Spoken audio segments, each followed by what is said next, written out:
Assalamualaikum warahmatullahi wabarakatuh. Halo semuanya, kembali lagi bersama saya, Mas Tera Raningrum, mahasiswi dari Program Studi Tadris Matematika IAIN Metro Lampung, NPM 2201060012.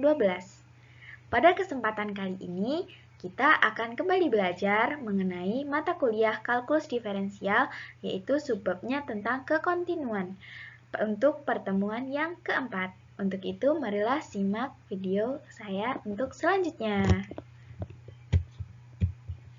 Baik, pada kesempatan kali ini kita akan membahas tentang kekontinuitasan suatu fungsi.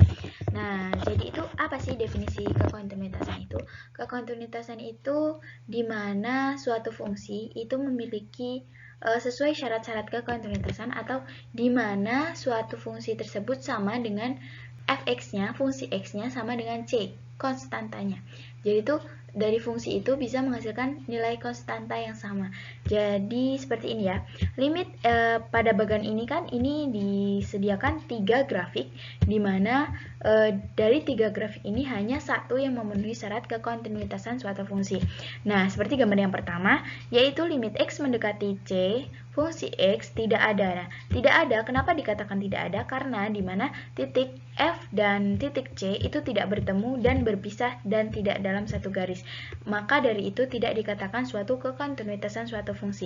Lalu dari gambar grafik yang kedua, yaitu limit x mendekati c, fungsi x ada, tetapi limit x mendekati c, fx tidak sama dengan fc. Kenapa tidak sama dengan? Karena di titik koordinat c dan f itu terletak pada satu vertikal garis lurus, namun tidak bertemu pada garisnya, sehingga walaupun dia membentuk garis, tetapi dia tidak berada dalam satu titik.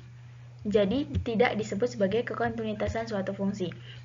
Lalu dari grafik yang ketiga itu dikatakan suatu grafik kekontinuitasan karena di mana limit x mendekati c, fx sama dengan fc.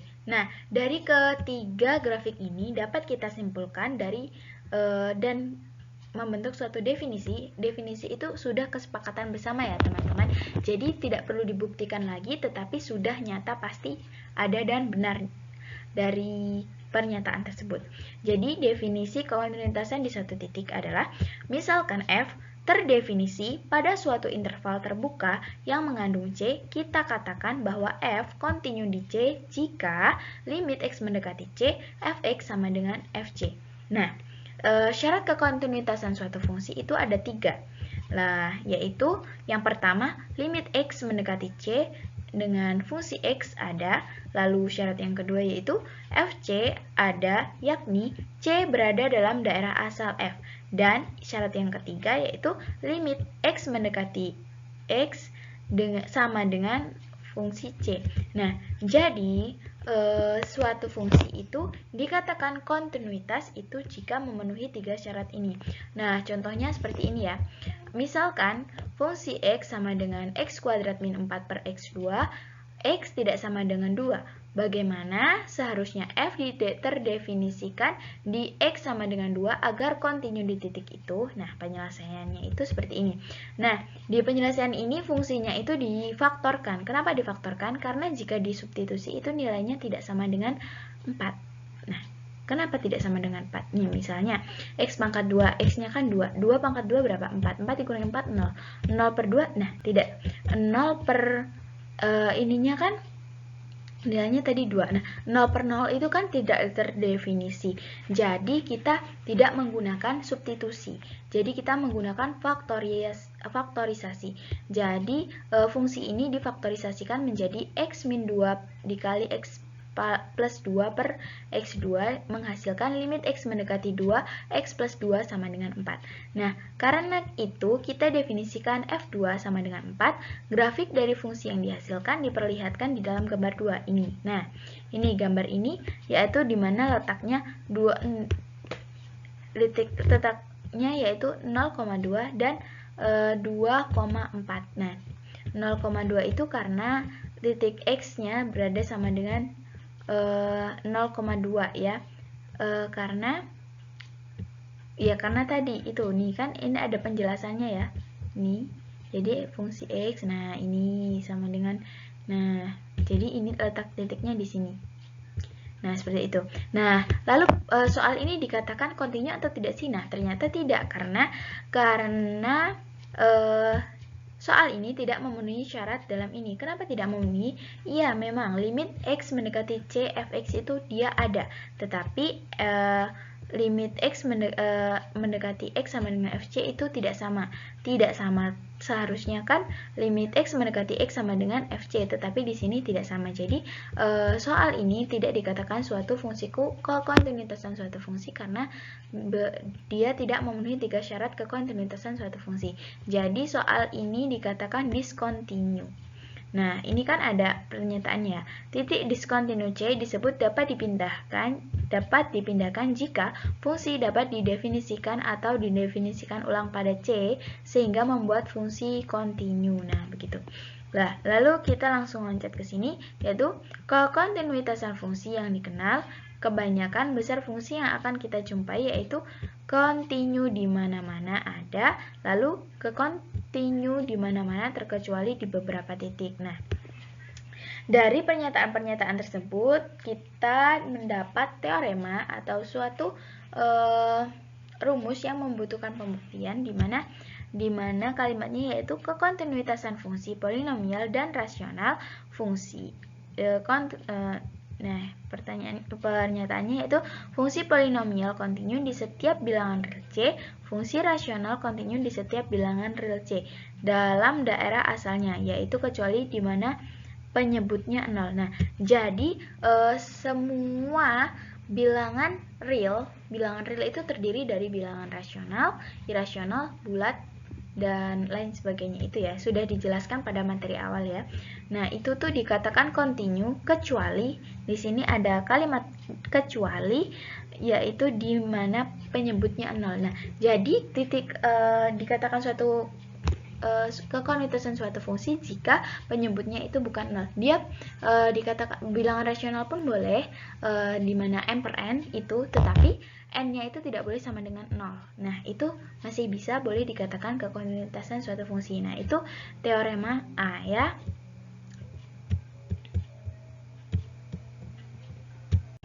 Nah, tadi kan saya sudah menjelaskan di mana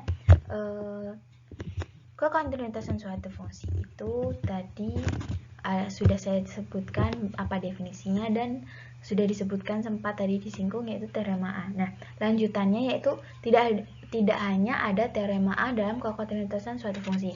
Jadi di kekontinuitasan suatu fungsi itu terdapat 6 teorema. Yang pertama yaitu yang tadi yang saya jelaskan, lalu yang ke B, C, D, E, F-nya yaitu akan saya jelaskan pada slide selanjutnya ini. Nah, untuk teorema B yaitu kontinuitas fungsi, nilai mutlak, dan fungsi akar ke N. Nah, kalimatnya itu seperti ini. Fungsi nilai mutlak adalah kontinu di setiap bilangan real C. Jika N ganjil, fungsi akar ke N kontinu di setiap bilangan real C. Jika N genap, fungsi akar ke N kontinu di setiap bilangan real positif C. Nah, jadi fungsi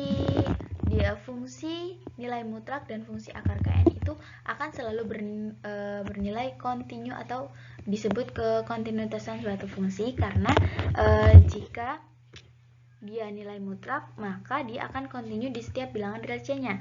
Tapi jika dia ganjil maka fungsi akarnya akan kontinu di setiap bilangan real C-nya. Lalu jika dianya genap maka fungsi akarnya akan kontinu di setiap bilangan real positif C-nya. Jadi bedanya yaitu pokoknya kalau fungsi nilai mutlak itu dia akan kontinu di setiap bilangan realnya.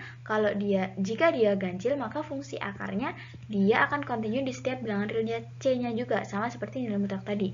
Namun jika dia N-nya genap maka fungsi akar ke N-nya akan kontinu di setiap bilangan real positif C-nya. Jadi bilangan realnya tapi yang positif, bukan negatif. Tapi yang kontinu mutlak tadi kan bisa negatif, tetapi nilai mutlak itu akan bernilai suatu positif karena dia menghitung suatu jarak itu tidak ada negatif. Nah, lalu Selanjutnya yaitu teorema C, yaitu kekontinuitasan di dalam operasi fungsi. Nah, yang selanjutnya yaitu jika dia dikatakan kontinu, yaitu jika f dan g kontinu di C. Nah, jika fungsi f dan g itu kontinu di konstanta atau C. Nah, maka demikian juga kf, f ditambah g, f dikurang g, f dikali g, f dibagi g. Asalkan g dalam kurung C tidak sama dengan 0 dan f pangkat n dan akar f pangkat n asalkan f fungsi C lebih dari 0 jika n genap. Nah, ini kita suatu fungsi ini dikatakan kontinuitas asalkan memenuhi syarat ini ya.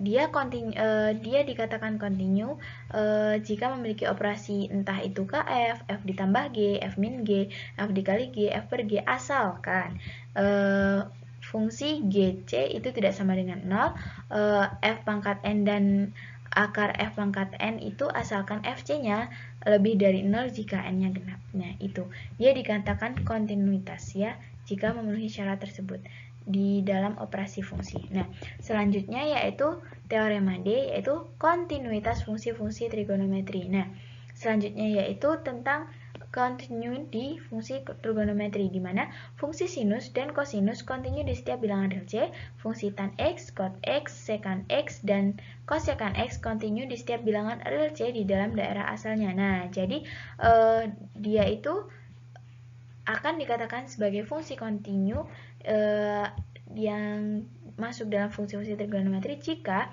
sinus dan kosinus itu akan kontinu di setiap bilangan real C-nya. Jadi dia akan selalu kontinu di setiap bilangan real C-nya. Ya, paham ya? Lalu fungsi yang tan X, secant X itu dan lain sebagainya itu akan kontinu di setiap bilangan real C-nya dalam daerah asalnya. Jadi sesuai dengan daerah asalnya. Nah, dia akan dikatakan tetap kontinu atau tetap berlanjut atau sesuai. Nah, lalu yang teorema F, yaitu teorema E, yaitu teorema limit komposit. Nah, dikatakan teorema limit komposit itu jika limit X mendekati C, fungsi Gx sama dengan L, dan jika F kontinu di L, maka limit X mendekati C, fungsi G dikali X sama dengan fungsi limit X mendekati C, fungsi Gx sama dengan fungsi L. Khususnya jika G kontinu di C dan F kontinu di fungsi GC, maka fungsi komposit F dikali G kontinu di C. Nah, jadi dari kalimat ini bisa kalian pahami ya, dimana ada kata pengecualiannya, yaitu khususnya jika G kontinu di C ini dan F kontinu di GC, maka fungsi komposit F dikali G kontinu di C. Nah, jadi dia sesuai dengan teorema tersebut, bukan definisikan, ini teorema, jadi butuh pembuktian sesuai dengan apa yang ditulis di situ. Nah, jadi kita buktikan, maka jika sesuai itu teoremanya benar. Nah, di situ dia teorema limit komposit ini benar jika dia memenuhi syaratnya yang tadi saya sebutkan, yaitu jika khususnya jika G kontinu. Nah, itu tadi. Dia akan dikatakan tetap kontinu jika memenuhi syarat tersebut. Nah, lalu yang selanjutnya yaitu teorema F, yaitu teorema nilai antara. Nah, teorema nilai antara ini yaitu misalkan F fungsi yang terdefinisi pada mutlak AB dan misalkan W bilangan antara fungsi A dan fungsi B. Jika F kontinu pada mutlak AB, maka terdapat paling sedikit sebuah bilangan C di antara A dan B sedemikian rupa sehingga fungsi C sama dengan W. Nah, dari kalimat ini bisa kalian ambil kesimpulan ya. Jadi dia akan bernilai kontinu jika dia berada di nilai antara, di mana fungsi C akan sama dengan W, di mana W itu bilangan antara fungsi A dan fungsi B. Jadi dia akan dikatakan tetap kontinuitas jika memenuhi syarat tersebut. Jadi kesimpulannya yaitu pada suatu fungsi atau sebuah soal yang dia dipertanyakan dia kontinuitas atau tidak jika kita bisa menyelesaikannya dengan sesuai dengan persyaratannya. Dia memenuhi 3 persyaratan kekontinuitasan suatu fungsi atau tidak, dan dia sesuai dengan teorema-teorema dalam kekontinuitasan suatu fungsi atau tidak yang sudah saya jelaskan tadi. Teoremanya itu ada 6, yaitu ada teorema A, B, dan sampai dengan F. Oke, begitu ya. Oke, jadi pembahasan untuk subbab materi yang kita pelajarin pada kali ini sudah cukup sampai di situ. Jadi mungkin jika ada kesalahan atau kekurangan, saya pribadi meminta maaf yang sebesar-besarnya dan kepada Allah saya mohon ampun. Untuk itu saya mengucapkan banyak terima kasih kepada teman-teman karena sudah mau menyimak video saya sampai selesai. Terima kasih banyak dan semoga ilmunya bermanfaat untuk kita semuanya. Teman-teman bisa memfollow IG saya jika ingin belajar lebih lanjut bersama saya, yaitu IG saya yaitu di sini saya terangkan, di sini tulis, lalu ini email saya juga ya. Nah, mungkin cukup sekian yang bisa saya sampaikan. Kurang dan lebihnya saya mohon maaf dan kepada Allah saya mohon ampun. Wallahumma fiqh ila aqwamit thoriq. Wassalamualaikum warahmatullahi wabarakatuh.